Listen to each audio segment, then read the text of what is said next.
Part 13. Strong, independent, and lonely woman. A world without a woman would go a little something like this. Men wouldn't wash or shave. We wouldn't work. Our wardrobe would be pretty simple. Sweats, t-shirts, and socks. Maybe some sneakers, if we absolutely had to go outside. There would definitely be no need for dishes and vegetables, or much food for that matter.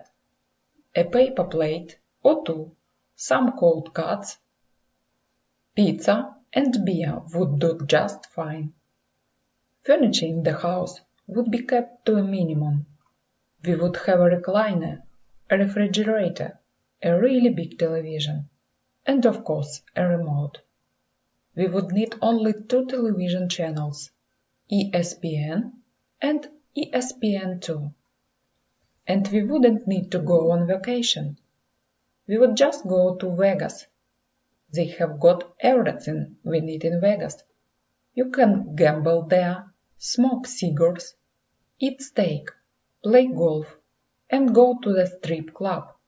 And really, you wouldn't need that "what happens in the Vegas stays in Vegas" slogan, because men wouldn't go blabbing about what they did anyway. This all to say that men are very simple creatures, who would be prone to doing some very simple things, if not for the women in our lives. After all, you all are the masters of handling it. You work full-time, then come home to the full-time job of being wives, and mothers, and everything to everybody. You are raising kids, all too many of you, without any help from the men who helped create them. You are making most of the major purchasing decisions in our households. You are taking over key positions in the corporate world, and bringing home the bacon, some of you more than the men in your lives. You are excellent in college, where you outnumber young men at a ridiculous rate, and you are holding up our churches and educating our children in the school system, in effect, nurturing and protecting our minds and spirits. We men welcome and appreciate this more than you ever will know, mainly because we are a little too proud sometimes to fess up to it. Still, the strength it takes to handle it is not, in a man's mind, where a woman's power lies. To us, your power comes from one simple thing. You are a woman, and we men will do anything humanly possible to impress you so that, ultimately, we can be with you. You are the driving force behind why we wake up every day. Men go out and get jobs and hustle to make money because of women. We drive fancy cars because of women. We dress nice, put on cologne, get haircuts, and try to look all shiny and new for you. We do all of this because the more of our game is stepped up, the more of you we get. You are the ultimate prize for us. This may be a hard pill for you to swallow, and some of you may be offended by what I am about to say, but I say this is truth, and an abiding love for the opposite sex.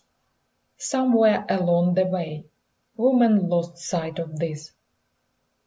Maybe in part because we men have played so many games, pulled so many tricks out of our heads, just plain done so much wrong in our guess to get women, that we convinced you all that you are not important to us. Perhaps it has to do with how women are raised these days.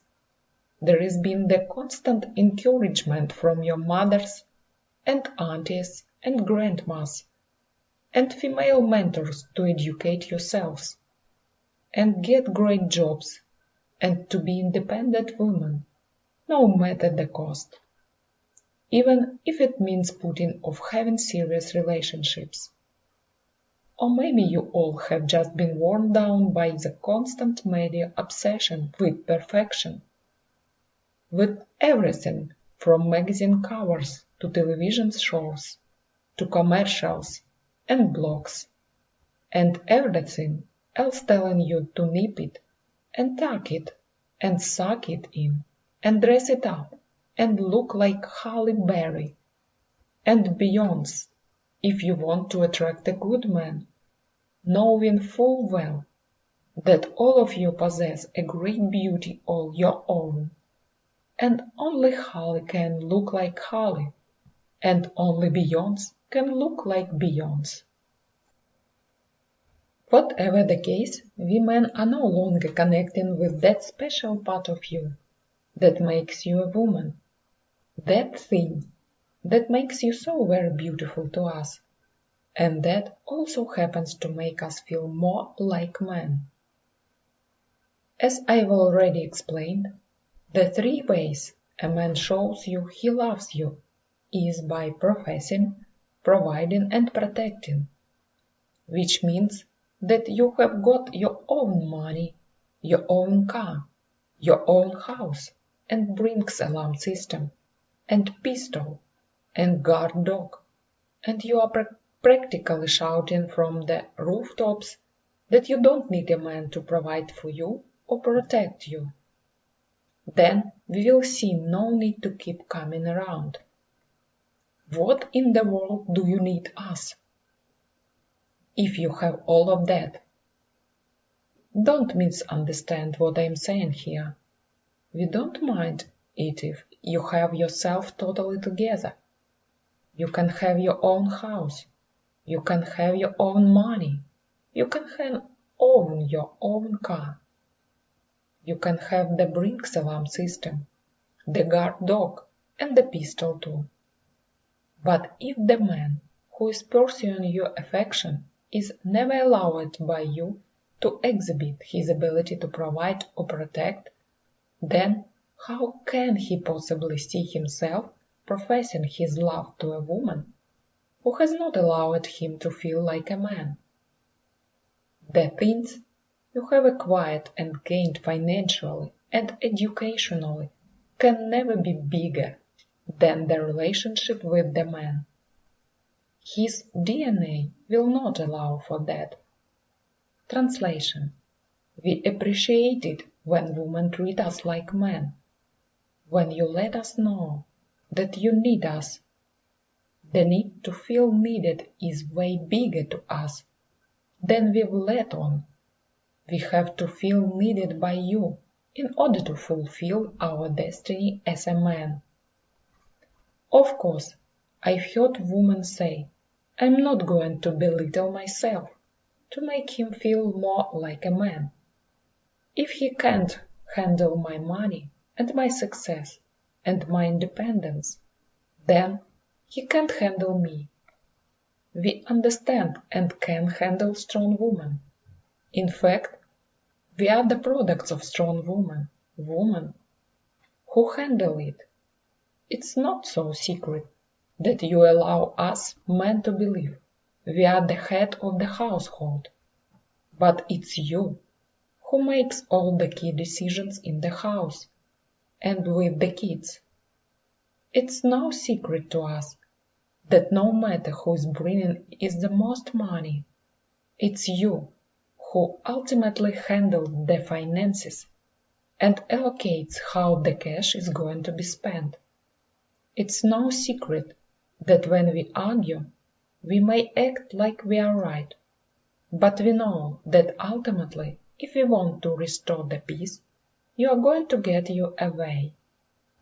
We are cool with you, all of this, but if you say things to this effect without keeping up the share-it of our being essential to the household, or you handle our egos with the anything less than great care, then we are not going to want to be involved with you. In our minds, if you've got your own money, you don't need ours. If you know karate and can knock somebody flat on his behind by yourself, then you don't need our protection. And if we can't exercise two of the major components that make up who we are as men, providing and protecting, then we are not about to profess our love for you. We absolutely will not say, I am your man, if you don't let us fulfill who we are. What will end up happening instead? We will sleep with you and then walk away. It's the hard truth, but that's real. When I was a young man, I was in a relationship with a woman who I thought I loved. I had dropped out of college and was in between jobs, just starting to find my way as a comedian. She was an enormous help to me. I was struggling, and she was holding it down for us financially, I admit. But I thought I was more than making up for my lack of cash by being all I could be around the house, doing what was necessary to keep our home in order. See, that's what being in a real relationship is all about, finding that balance even in the midst of adversity. And adversity will come. Those wading wows that make you say. The preacher makes you say them because he and everyone else who's ever been married knows what's coming. For better or for worse. Worse is coming. In sickness and in health. Somebody is going to get sick. For richer or for poorer, somebody might end up broke, temporarily laid off. Hard times will certainly come. The question is, how are you going to deal with it? This was made clear to a friend of mine one particular day when he went grocery shopping. His woman was loading up the cart with everything she needed for the house. The meats, the vegetables, the fruits, the drinks, and everything. And then they turned down the ale with the pineapple juice. Now, one thing you need to know about my friend. He loves pineapple juice. Steak with pineapple juice. I can tell you which is better for him. And when they turned down that ale, the first thing he put his hand on during that entire grocery store trip was a bottle of pineapple juice. He didn't think anything of it, just grabbed a bottle and dropped it into the cart. She had her back turned when he did it, but when she turned around and saw the pineapple juice in there, on the pile of groceries, she snatched it out and said, "What is this?" "Pineapple juice," he said simply. "And who put this pineapple juice in the basket?" she asked. "Well, I did," he said, a little confused. Who else in the world would have put a bottle of pineapple juice into their cart? "You?" she practically spit. "Don't have any money?" And then she did the unthinkable. She took the bottle of pineapple juice and purposely dropped it on the floor. It hit the tile with the loudest crash and broke into what looked like a million little pieces of shiny glass shards and yellow liquid, all of it just inches away from their feet. She glanced at it, then gave him the eye and put the grocery cart on, away from the mess and him. He walked out the store and waited for her. When she finally came out, he loaded the groceries into the car with tears in his eyes. You just can't imagine how that hurt him. He knew he didn't have any money, but all he wanted was a damn bottle of pineapple juice. And in that single act, in that one moment, his lady showed into his face that she didn't consider him to be a man. It was more important to her in that moment to prove what he already knew, that he wasn't fulfilling his role as a provider. I am not suggesting that she didn't have the right to have a man who was pulling his weight. But if she knew him and the man, she would have understood that making him feel less than a man wasn't going to get her what she needed and wanted out of her man. Her actions were only going to drive him away. Not long after, he left her. And that is pretty much the reaction you can expect from men in similar situations, where a woman makes more than her partner, and she rubs that fact in his face. Will he be intimidated by your money and your success? Of course, because you are taking him out of his role as a man, to be the provider. It's what society expects of him, and really what you've been taught to expect of man too, that he be able to sweep you up and take care of you. Sure, when a man is young and doesn't know any better, he's busy being all this other stuff. He thinks fits into what it means to be a man. Dating an excess of women, recklessly spending his money on things he doesn't really need, much less can afford, using his muscle instead of his brain in his quest to appear taut. But most of us grow out of this eventually, and when we do, we recognize that a real man provides for the ones he loves.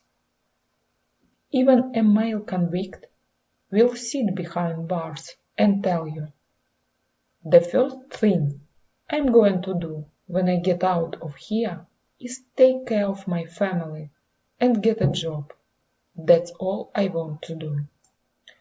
Most every man comes to that realization. Some men never come out of the ignorance and die fools, alone. But for the most part, when we get around other men and try to validate our manhood, it's not about how many women we got, but who we are taking of. We are trained to be providers for you, and you are trained to look for that in us.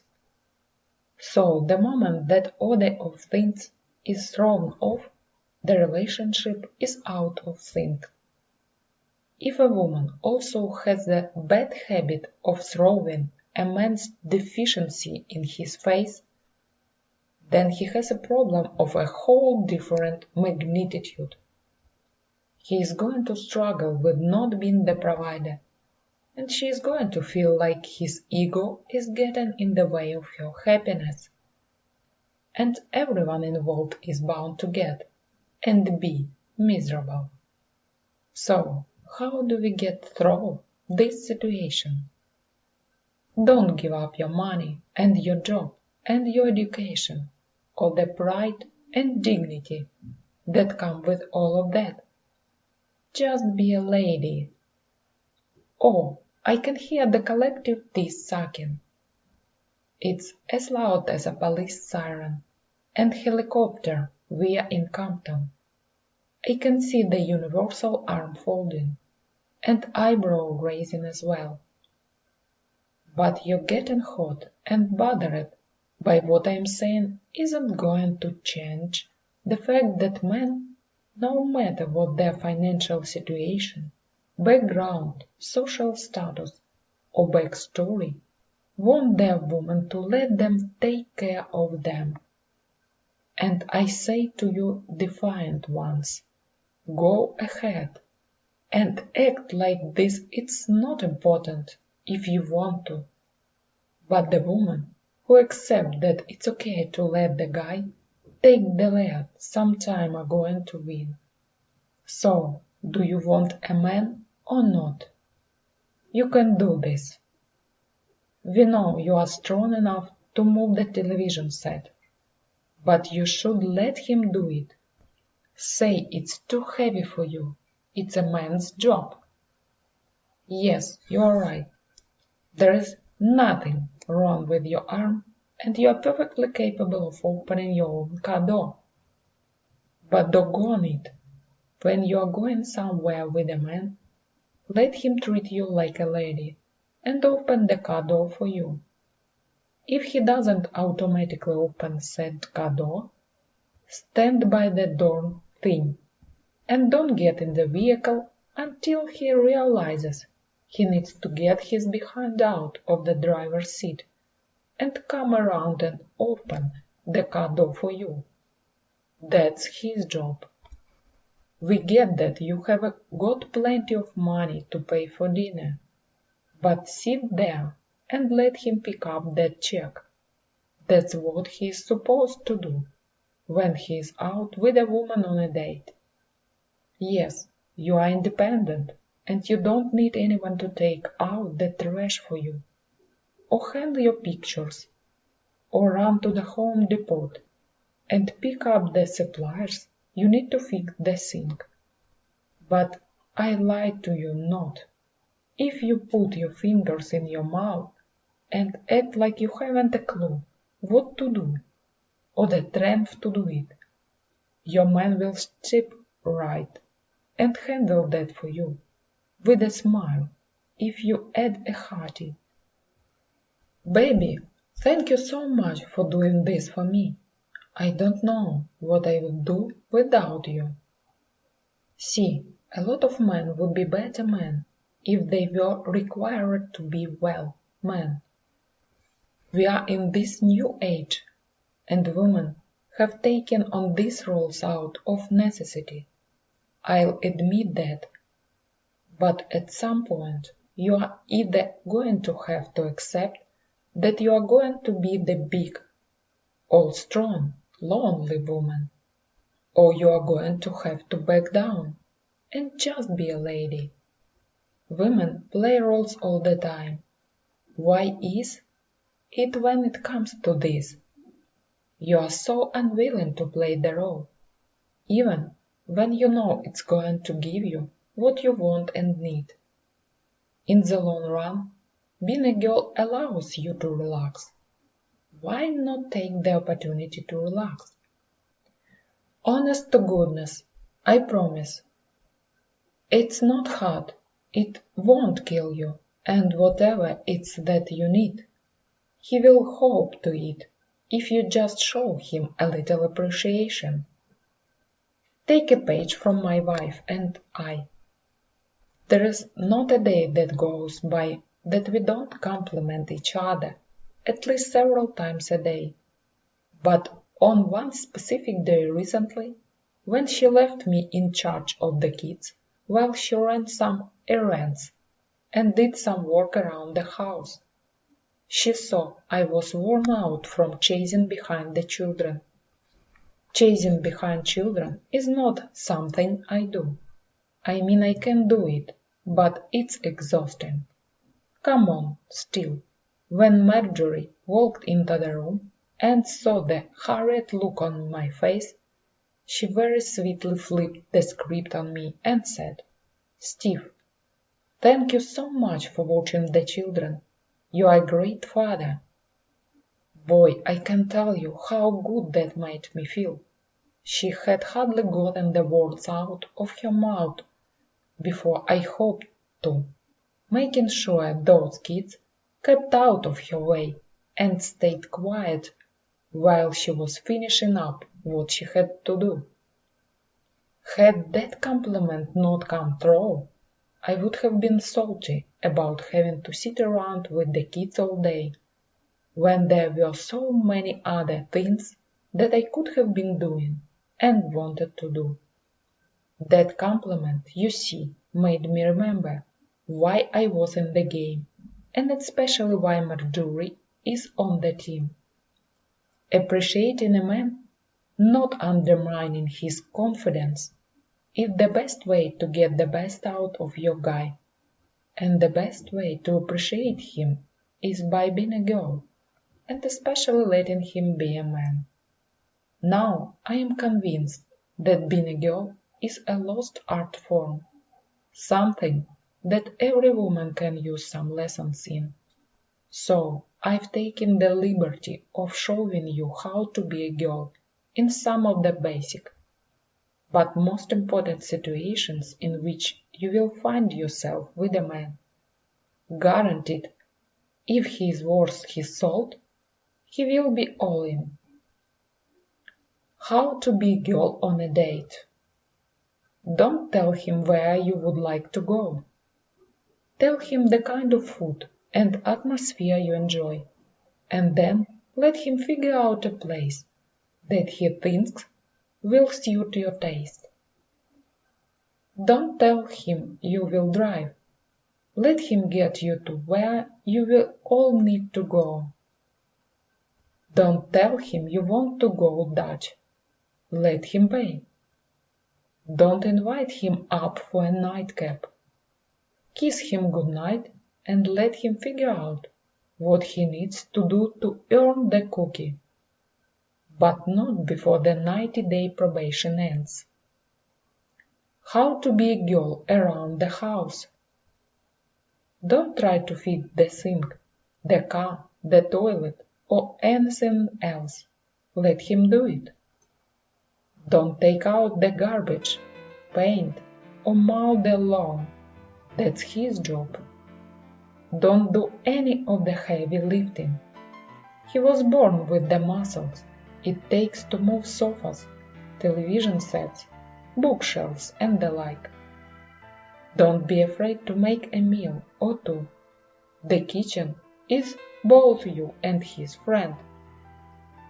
Don't wear a t-shirt to bed every night. A little lingerie never hurt anybody.